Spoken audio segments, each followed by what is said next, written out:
Hello viewers, आप सभी का मैं अपने YouTube चैनल पर बहुत बहुत स्वागत करता हूं।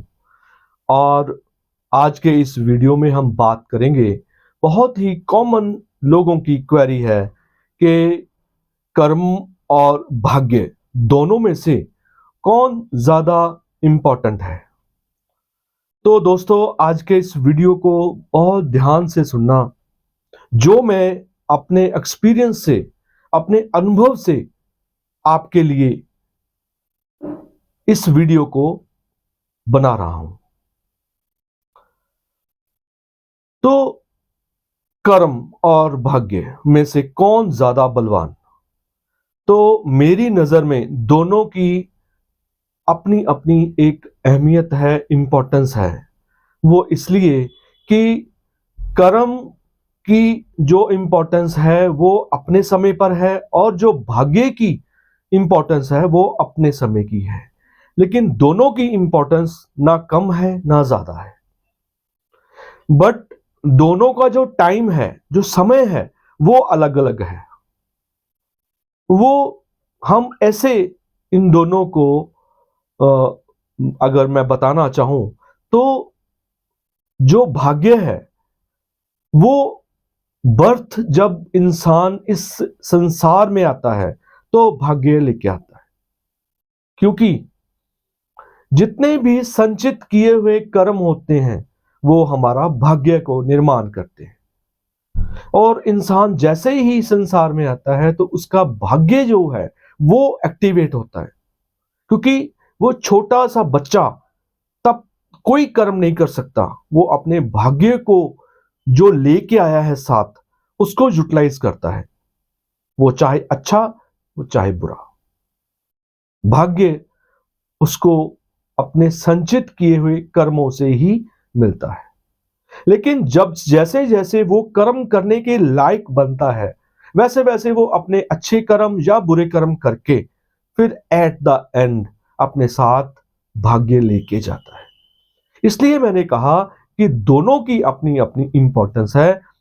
भाग्य की है जब हम बर्थ लेते हैं, और कर्मों की है जब हम नेक्स्ट बर्थ में एंटर होते हैं। इसलिए दोनों को हम पूरा इंपॉर्टेंस हमें देना चाहिए कि हम अगर भाग्य लेके आए हैं तो वो अपना भाग्य को यूज करते करते ये मत सोचे कि हमें तो भाग्य मिला है, हमें अब जरूरत क्या है कर्म करने की अच्छे। लेकिन जो आप भाग्य लेके आए हो वो पिछले किए हुए कर्मों की जो हिसाब किताब है वो आप लेके आए हो। अगर आपने इस संचित किए हुए कर्मों के भाग्य को यूटिलाइज करते हुए अगर किसी भी तरीके का बुरा कर्म किया, तो वो फिर आपके भाग्य में तब्दील होने वाला है। फिर आपको नेगेटिव तरीके का भाग्य मिलेगा। जो अब आप जो सोच रहे हो कि हमें बहुत अच्छा भाग्य मिल गया, अब हमें क्या जरूरत है अच्छे कर्मों करने की जरूरत। इसलिए जो कर्म आप करके आए वो अब भोग रहे हो भाग्य के रूप में, और जो कर्म करके जाओगे वो फिर भाग्य के रूप में ही आपको वो सब कुछ फेस करना पड़ेगा। इसलिए दोनों की अपने अपने टाइम के हिसाब से इंपॉर्टेंस बनती है। इसके बाद आज हम जो चर्चा करने वाले हैं दोस्तों, वो है हमारे रिलेशंस। हमारे जितने भी रिश्ते हैं उनको अगर हम ग्रहों के साथ रिलेट करें तो वो किन ग्रहों को रिप्रेजेंट करते हैं हमारे रिश्ते, उसके बारे में आज हम चर्चा करेंगे। तो 9 ग्रह, 9 रिश्ते। फर्स्ट ऑफ ऑल शुरू करेंगे हम सन यानी कि सूर्य। जिस किसी भी इंसान के होरोस्कोप में सन की पोजीशन अच्छी होती है, उसको अपने पिता का, फादर का जो सुख है वो मिलता है। नहीं तो उसको अपने फादर से दुख भी मिलता है, मिसअंडरस्टैंडिंग्स होती हैं, कॉन्फ्लिक्ट्स होते हैं। नेक्स्ट है मून यानी कि चंद्रमा। चंद्रमा जिस भी किसी इंसान की कुंडली में पोजीशन वाइज या प्लेसमेंट वाइज अच्छा होगा, उसको अपनी मदर का सुख भरपूर मात्रा में मिलेगा। नेक्स्ट है मंगल यानी कि मार्स। मार्स हमारे छोटे भाई बहनों का रिप्रेजेंट करता है, और मंगल की पोजीशन अगर आपकी अच्छी है तो आपके छोटे भाई बहनों का सुख आपको मिलना लाजमी है। उसके बाद है बुध यानी कि मरकरी। मरकरी दोस्तों जिन लोगों की कुंडली में अच्छी पोजीशन में होता है, उनको अपनी सिस्टर्स का, बुआ का, मासियों का सुख मिलता है। नहीं तो उन उन इन रिश्तों से वो अपने आप को कमी महसूस करेगा। नेक्स्ट है जुपिटर, बृहस्पति।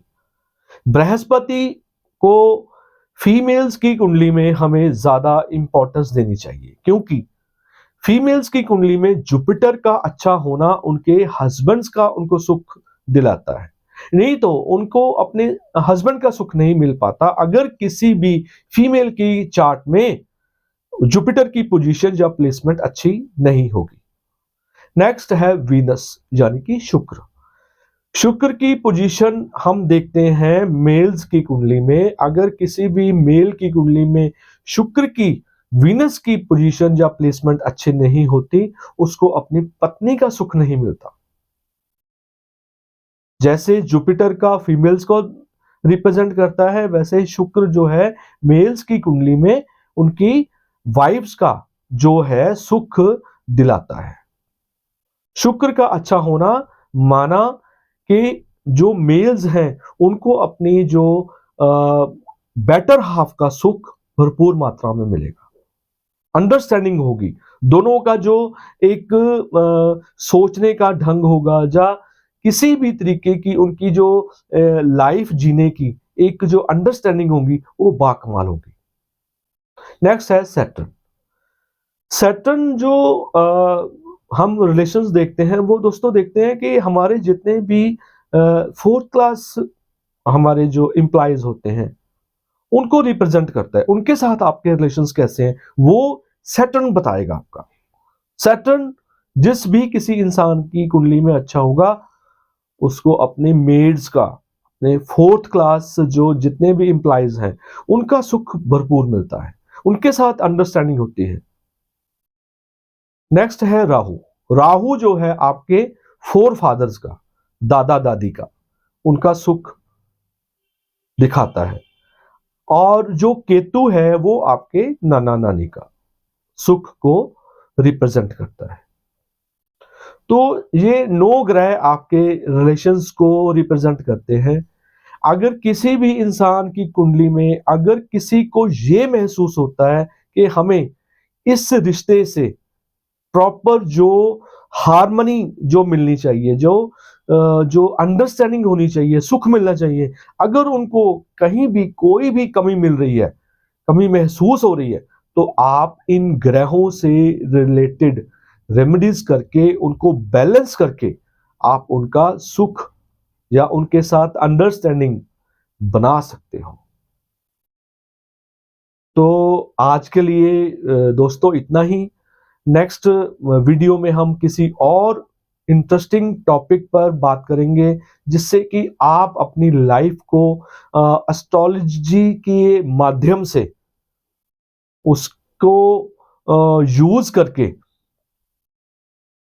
आप अपनी जिंदगी को, लाइफ को इजी और कंफर्टेबल बना सकते हो। इससे आपके कर्म भी अच्छे होंगे और आपका भाग्य भी अच्छा होगा।